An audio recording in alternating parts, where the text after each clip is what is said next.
Soyons saints, en partenariat avec Magnificat. Nous souhaitons aujourd'hui une très belle et sainte fête à tous les Jacques, Philippe et Théodose. Nous découvrons saint Théodose de Kiev, moine orthodoxe russe du XIe siècle, connu pour être l'un des premiers saints de la Russie.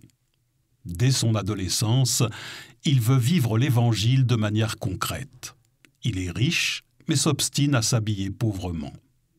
Il reçoit une éducation intellectuelle poussée, mais ne veut travailler que de ses mains.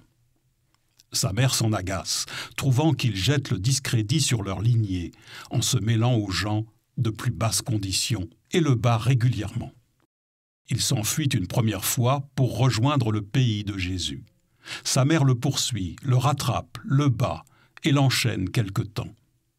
Il s'enfuit une seconde fois pour devenir boulanger et fabriquer du pain pour l'Eucharistie, ce qui est pour lui la plus noble des tâches.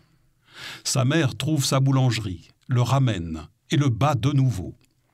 Il s'enfuit encore une troisième fois et rejoint Petchersk, futur centre historique de la ville de Kiev.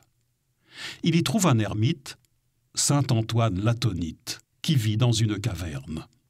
Il entame une vie similaire, puis fonde un monastère, le premier de toute la Russie. Certains moines vivent dans le couvent, les autres dans des ermitages aux alentours. Ce lieu, appelé la Laure de Kiev, sert ensuite de modèle à tous les autres monastères de l'Église russe, devenant le berceau de la vie spirituelle en Russie. Théodose est très apprécié pour sa patience, sa douceur, ainsi que pour ses grandes qualités d'organisation. Ce chef inné sait gouverner avec droiture, humilité et bonté. Sa mère, qui a fini par le retrouver, le menace de se donner la mort sur place s'il ne revient pas. Mais elle vit finalement, grâce aux paroles de son fils, une véritable conversion et réalise la vanité des choses de ce monde. Elle devient alors moniale dans un monastère, suivant les conseils de son fils.